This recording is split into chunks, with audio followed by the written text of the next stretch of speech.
Vijay Sethupathi, Katrina Kaif நடிக்கும் merry Christmas உங்கள் அபிமான திரையரங்குகளில்.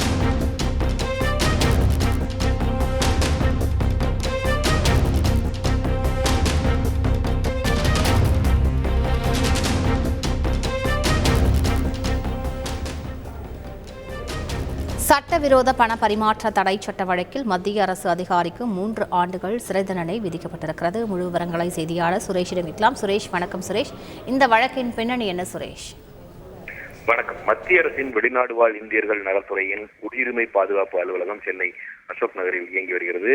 இந்த அலுவலகத்தில் குடியுரிமை புலம்பெயர்ந்தோர்கள் பாதுகாவலராக சேகர் என்ற இந்திய வருவாய்ப்பணி அதிகாரி பணியாற்றி வருகிறார். இந்த நிறுவனத்தின் மூலமாகத்தான் வெளிநாடுகளுக்கு வேலைக்கு ஆட்களை அனுப்புவதற்காக தனியார் வேலைவாய்ப்பு நிறுவனங்கள் இந்த அலுவலகத்தில் தான் அனுமதியை பெற வேண்டியிருக்கிறது. இந்த நிலையில் 2007 முதல் 2009 ஆண்டு வரைக்கும் இந்த பாதுகாவலராக பணியாற்றிய சேகர் இதுபோன்று குடியுரிமை சான்றுக்கு அனுமதி வழங்குவதற்காக கிட்டத்தட்ட பல்வேறு வேலைவாய்ப்பு நிறுவனங்களிடமிருந்து 2 கோடி ரூபாய் அளவுக்கு லஞ்சம் பெற்றுள்ளதாகவும் அந்த தொகையை சொத்துக்கள் வாங்க பயன்படுத்தியதாகவும் கூறி அமலாக்கத்துறை வழக்கு பதிவு செய்திருந்தது.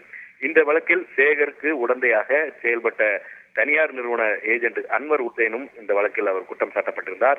இருவருக்கு எதிரான இந்த வழக்கை விசாரித்த சென்னை சிறப்பு நீதிமன்ற நீதிபதி தனசேகரன் இவர்களுக்கு எதிரான குற்றச்சாட்டுகளை அமலாக்கத்துறை ஆதாரங்களுடன் நிரூபித்துள்ளதாக கூறி இருவருக்கும் தலா 3 ஆண்டுகள் சிறை தண்டனை விதித்து தீர்ப்பளித்திருக்கிறார்.